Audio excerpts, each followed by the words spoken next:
Well, we wanted to find ways to press them, and we wanted to also find ways with the ball to unbalance them. And I actually thought the first maybe 25 minutes were pretty good. We lost some balls a little bit, and they played long balls and picked up second balls, and that's the way they were dangerous. And then our guys got tired a little bit at the end of the first half, and it was hot. And then the game got a little bit more open, and then some of their good attacking 1v1 players were able to get free at certain moments. But what I was so happy to see was in this moment, at the start of the match, to see us play well and to go after the game and not play afraid. I thought we could have, as the half went on, even been better with possession and the desire to get the ball in tight spaces and move it again and have good rotations. But then at half, we just tried to say that in the heat, the concentration for what the match needs and the concentration for every single action is so massively important. And the pressing moment where we get the penalty is really good, and then really a little lapse from us that when we go a man up, we give up a goal. But then the way we pushed at the end and kept the fate in our own hands and pushed to get the goal again, I think was our aim at the 75th, 80th minute, and then that's what got us here. How much were you aware of what was going on? Yeah, I sent some of our coaching staff at one point just to watch the match because I didn't need any more help thinking about what to do with our team. I needed to know exactly what was going on.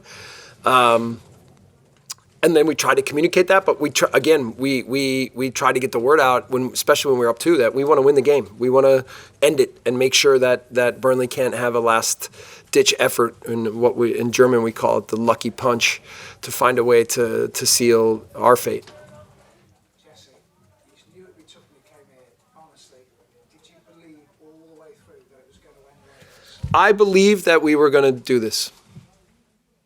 There wasn't one day I didn't believe, and that's why I never talked about being in the championship. For me, this business is about belief and about exuding it as a leader. And the other part that I had as an advantage was the group of players that we have.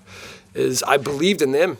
And I believed in their spirit and their resolve, and I believed in their character, and I believe that over time, with all the things we've been through, that it's made us stronger, not weaker. And that's what I think really earned us, like I said, what we think we deserve. So what happens now, finally, Jesse? What happens this summer for you now? What are we concentrating on? Yeah, I mean, we all need to take a little break. I think we've earned it. It's been a stressful time. But we're going to have a meeting in the next couple of days, and we're going to talk about how to build this roster and continue to build this club in a way that represents what we want to be moving forward. I think there's still so much potential. Teams always change. That's a fact. But I think from the academy all the way up, we need to really focus on the infrastructure of what we're doing and maximize the potential of what we can become every day. So now we have a real opportunity to do that. No, I can't. Honestly, I haven't even inquired. Most of the things I know from reading than talking.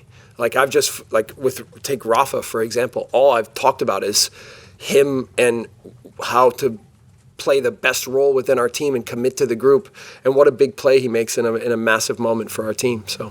Have a drink tonight. Yeah, I've already had a couple. Yeah, we were trying to always let them know. It's hard when it's loud. You know, when they scored the equalizer, our guys didn't know they were down a man because there was an injury and a guy came off, and so we had to communicate that. Then we had to go through some formation changes. Then we were trying to communicate the score, and lastly, that Rafa came over to me and said, "We need to win," and I said, "Absolutely, push." And then we changed the formation to 4 in the back, and we wanted to get the goal, so we tried to get that word out. And so, but in the end, guys did great. The guys did great. Were there any pivotal moments in the last couple of days with maybe things said or team meetings or anything where you saw belief? Because I remember you said at halftime last week there was maybe a bit of disbelief in the players' face.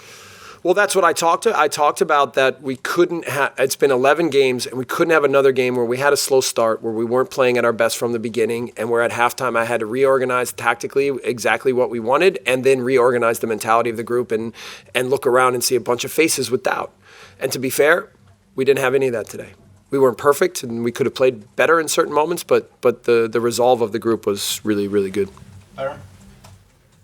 Amazing scenes at the end there. Can you talk us through what's going on in the dressing room right now? You can hear the music. Yeah. Can you describe some of the emotions? I don't know. Yeah, I mean, I'm not. I haven't been in there for like 10 minutes, 20 minutes, but it's a proud group.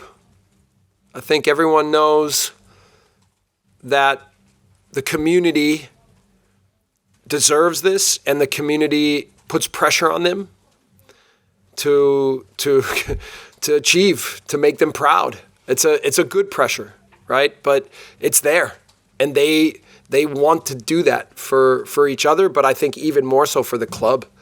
Scenes with Victor and Andrea and the group being together, and I mean, at one point I was asking questions from you guys about did they believe in me or what I'm doing, and I thought it was a joke, because it's not about do they believe in me, it's do we believe in each other, and that was clear for me. So always, never a doubt. And so yeah, we'll have to always rely on that. That has to be the moniker of our identity, but then hopefully we can continue to get better and better in my version of what I want the football to look like. Sam Greenwood was a huge call today in the line, Yeah. but it seemed to really pay off. That was a big call, wasn't it? For me, it was an easy call because Sam has been so great, and I've always been itching to get him on the pitch. So, yeah, I thought he played great. Phil? Watching you on the touchline today, Jesse, how much stress did you go through moving your fingers? Well, it's hard because I know when I've been through this in MLS, okay, in the US, we play in heat all the time. And I know that here in Europe, players don't play in heat a lot. But what happens is their brains melt, and they can't think accordingly, and it's tough to keep their feet moving and their minds going. And so I screamed more than usual today, and it was obviously something to do with the situation, but it was more to do with keeping guys engaged. And that was a big message at halftime. So for me, in my career and as a coach in America, this wasn't even that hot. We play at heat, elevation, smog. We've got a lot of problems in the U.S., but in the end, again, you see the resolve and the character of the group. You see that always, and so that made me proud. For your impetus in this job, how important was it to start with staying up and surviving? Well, Did that matter? for me, from the beginning, when Victor asked me to come, at the time he asked me to come, I said to, I went through it with you guys. At first I was like, no. No. And then I thought about it for 24 hours, and I thought, well, it's an opportunity. And again, my focus was to keep us up, but it's been a very important 3 months, I think, for me and my connection to the future of this club, because I know the players more, I know the club more, I know the people that work within the club, I know the fan base, I know the community. I'm much more aware of exactly who we are and what we are and where I want to take it. So, yeah, that's how I treated it from the beginning, but I was laser focused on achieving this goal. We'll do three more. We'll do Stuart, one in the middle, and Chris at the back. Jesse, come the last day, you've not just gone with Sam, you've gone with Joe as well. Is that a sign of how this club has to move forward, putting faith in these players? Yeah, and it's too bad that Cree got hurt, Somerville, because he was really emerging as a better and better player and engaging within the group more and more. But yeah, I mean, we will. I think the balance with any team, especially if you want to play active football, which is intensive football, is to get the balance of leadership and experienced players on the pitch, but also youth and younger legs that are brave, that can run, that can meet the standards of the way we want to play. So I think that from a leadership perspective, we have an incredible core, really. An incredible captain, an incredible leadership council, total belief. That I think trickles down to the player pool in a big way, and then we need to continue to invest in young players, and I don't just mean with money, I mean with time and energy, and develop them in a way that can continue to help this club make steps forward. Yep. Hi, Jesse, good to see you. Hi. Obviously, Leeds have obviously gone from finishing 9th last season to now finishing 17th. What do you feel like needs to be done so you don't have this sort of season again?